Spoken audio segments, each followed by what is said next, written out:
Good morning student. आज हम ninth class का फर्स्ट चैप्टर का फिफ्थ टॉपिक करने जा रहे हैं, द एबोलिशन ऑफ स्लेवरी।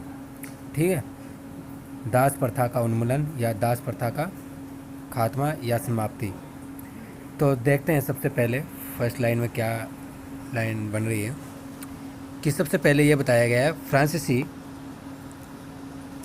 उपनिवेश में दास प्रथा का अंत जैकोबिन शासन में जो क्रांतिकारी सामाजिक सुधार किए गए उनमें से एक था। ठीक है, उसके बाद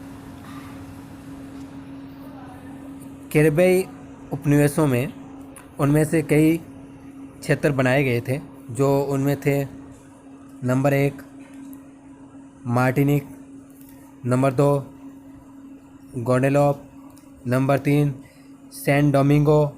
ये क्षेत्र क्या है, कैरिबियाई जो क्षेत्र थे ये उनको उपनिवेश बनाया गया था ताकि जो इम्पोर्टेंट जो सप्लाई है उनकी क्या है पूर्ति की जा सके।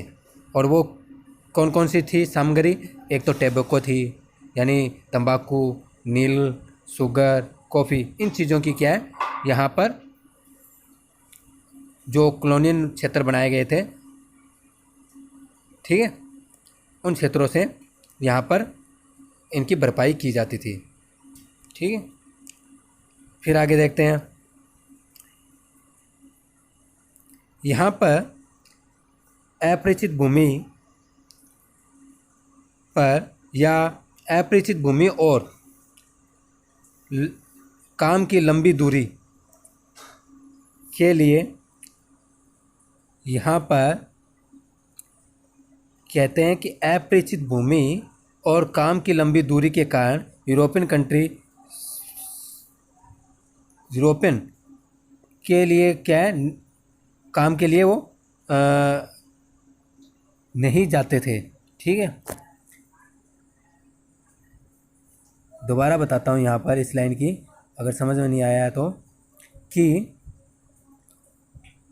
अपरिचित एवं दूर देश जाने और काम करने के प्रति यूरोपियों की अनिच्छा का मतलब था कि यहाँ पर कि बागानों में शॉर्टेज ऑफ लेबर यानी श्रमिकों की कमी थी बागानों में। ठीक है, और इन लेबरों की जो कमी की पूर्ति है वो त्रिपक्षीय दास व्यापार के द्वारा पूरी की गई थी। और वो तीन देश कौन से थे, उनके बीच से पूरी की गई थी। दासों को बुला बुलाकर यहाँ पर काम करवाया जाता था, यूरोप, अफ्रीका और अमेरिका। ठीक है, इन तीनों से भर भर के क्या है गुलाम लाते थे और बागानों में क्या है श्रमिकों से या दासों को क्या है काम पर लगाया जाता था और इनकी क्या है आपूर्ति पूरी की जाती थी। उसके बाद दास बनाने की जो परंपरा थी या शुरुआती बोल सकते हैं वो 17वीं शताब्दी से स्टार्ट हुई थी।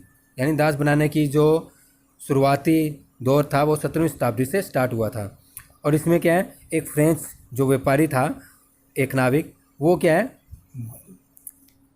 वो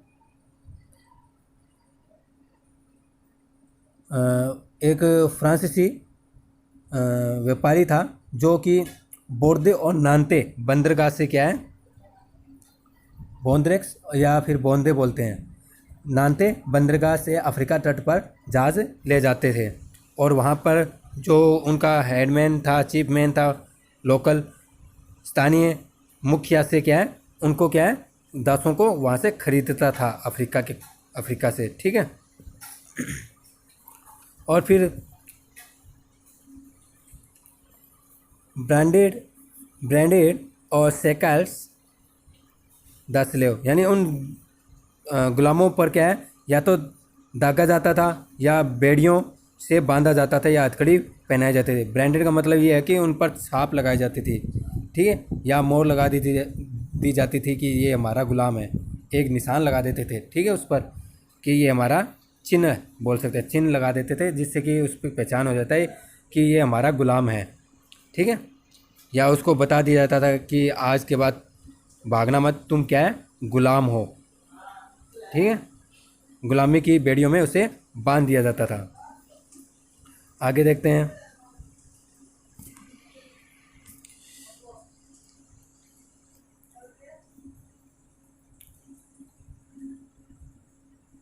फिर दासों को दाग कर या हथकड़ियाँ डालकर अटलांटिक महासागर के पार कैरिबियाई देशों तक 3 माह की लंबी समुद्री यात्रा के लिए जहाज़ों में ठूस दिया जाता था या भर भर के लाया जाता था। ठीक है, वॉयजेज होती है जल यात्रा, समुद्री यात्रा, क्या है उनको क्या है हथकड़ी या दाग कर क्या है उनको शिप में 3 महीने के लिए डालकर अटलांटिक कैरिबियन समुद्र के पार लाया जाता था। ठीक है, अटलांटिक ओशन पार करके कैरिबियाई देश तक 3 माह के लिए लाया जाता था। वहाँ उन्हें बागान मालिकों को बेच दिया जाता था। फिर वो वहाँ पर क्या है प्लांटेशन ओनर को क्या है बेच दिया जाता था उनको लाकर। और फिर क्या है वहाँ पर दास श्रम के बल पर यूरोपीय बाज़ारों में चीनी, कॉफ़ी, नील की बढ़ती मांग को पूरा करना संभव हो जाता था।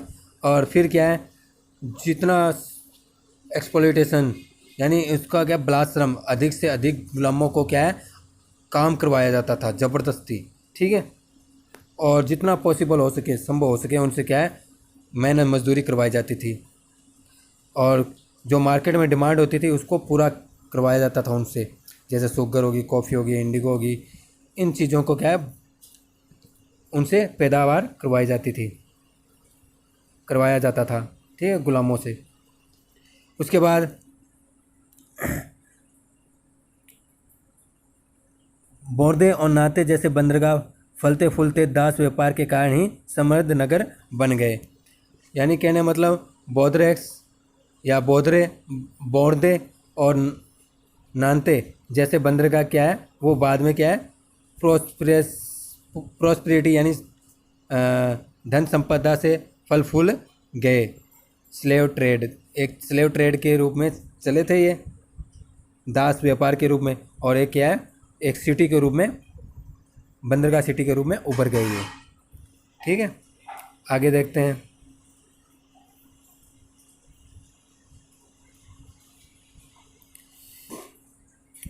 अठारहवीं सदी के में फ्रांस में दास प्रथा की ज़्यादा निंदा नहीं हुई। यानी 18वीं शताब्दी तक चलता गया ऐसा का ऐसा, कोई ऑब्जेक्शन नहीं हुआ, कोई क्रिटिसिज्म नहीं हुआ यानी इन स्लेवरी सिस्टम का फ्रांस में। ठीक है, कोई निंदा करने वाला, आलोचना करने वाला नहीं था, इसलिए ये चलता रहा व्यापार ऐसे स्लेव ट्रेड। ठीक है, नेशनल असेंबली में लंबी बहस हुई कि व्यक्ति के मूलभूत अधिकार उपनिवेश में रहने वाली प्रजा सहित समस्त फ्रांसीसी प्रजा को प्रदान किए जाए या नहीं। नेशनल असेंबली में फिर क्या है एक डिबेट चलती रही, प्रतिस्पर्धा लंबी कि मानव को जो राइट्स है वो मिलने चाहिए, नहीं मिलने चाहिए, जो फ्रांसीसी जनता है, ठीक है, या जो कॉलोनियल बनाए गए हैं उपनिवेशिक, ठीक है, उनको भी जो राइट्स है वो मिलना चाहिए, नहीं मिलना चाहिए। एक लंबी बहस चलती रही नेशनल असेंबली में। ठीक है, उसके बाद देखते हैं। परंतु दास व्यापार पर निर्भर व्यापारियों के विरोध के भय से नेशनल असेंबली में कोई कानून पारित नहीं किया गया। यानी लेकिन कोई लॉ पास नहीं हुआ। Fearing opposition from the businessman, यानी जो व्यापारी लोग थे उनको डर था कि कहीं ये अगर राइट्स मिल गए तो ये क्या है काम नहीं कर पाएंगे, हम ज़्यादा उनसे काम नहीं करवा पाएंगे। ठीक है, तो इसलिए उन्होंने क्या है इनको दबाव डाला नेशनल असेंबली पर, और कोई कानून है पारित नहीं होने दिया।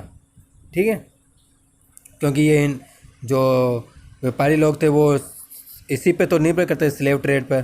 ठीक है, उन्हीं से इनकी इनकम बहुत ज़्यादा आती थी। उसके बाद देखते हैं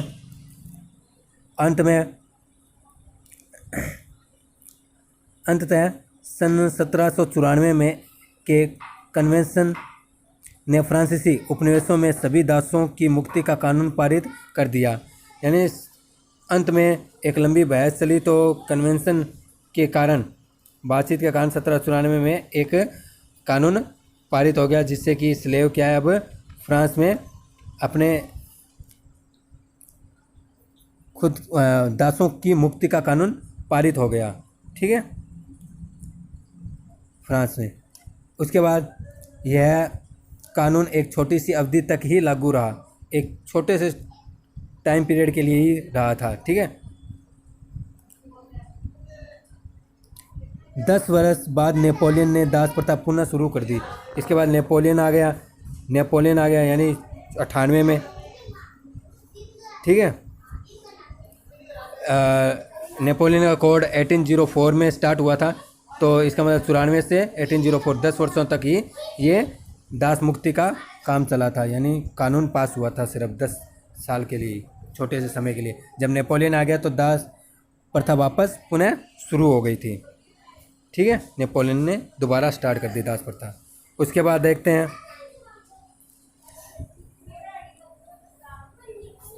उसके बाद आर्थिक हित, बाद में नेपोलियन ने दास प्रथा पुनः शुरू कर दी थी। बगान मालिकों